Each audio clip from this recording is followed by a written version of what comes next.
இவிஎம்ல பொருத்தப்படக்கூடிய simple loading unit அப்படின்னு ஒரு கருவியை பொருத்துறாங்க.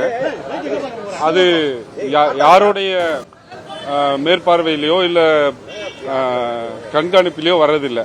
எல்லா மிஷினையும் இவிஎம்ல இருக்கக்கூடிய பேலட் யூனிட், கண்ட்ரோல் யூனிட், விவிபேட்லாம் நாம பரிசோதனைக்கு உட்படுத்தப்பட்டாலும் கூட அந்த சிம்பிள் லோடிங் யூனிட் என்று சொல்லக்கூடிய அந்த கருவியை எலெக்ஷனுக்கு 3 நாளைக்கு முன்னாடி தான் பொருத்துவாங்க. அது சுப்ரீம் கோர்ட் தேர்தலுக்கு பிறகு 7 நாட்களுக்குள்ள மனு செய்தால் அது மெஷின் சரியா ஒர்க் பண்ணுதா இல்லையான்றதை பார்க்கறதுக்கு ஒரு புதிய வாய்ப்பை ஏற்படுத்தி கொடுத்தாங்க. அதன் பேரில் தான் இன்னைக்கு நாங்க கொடுத்த மனுவின் பேர்ல இன்னைக்கு அந்த ப்ராசஸர் சரியா ஒர்க் பண்ணுதா அப்படிங்கறத பார்க்க போறோம். 14 வாக்குச்சாவடிகள் கேட்டிருக்கோம். அது இன்னிலிருந்து துவங்கும்.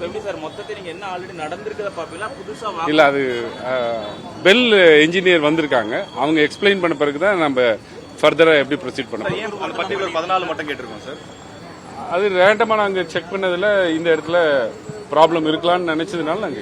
அதாவது நீங்க எதிர்பார்த்த ஓட்டை விட அங்க கம்மியா இல்ல, அது நான் பார்த்தேன்.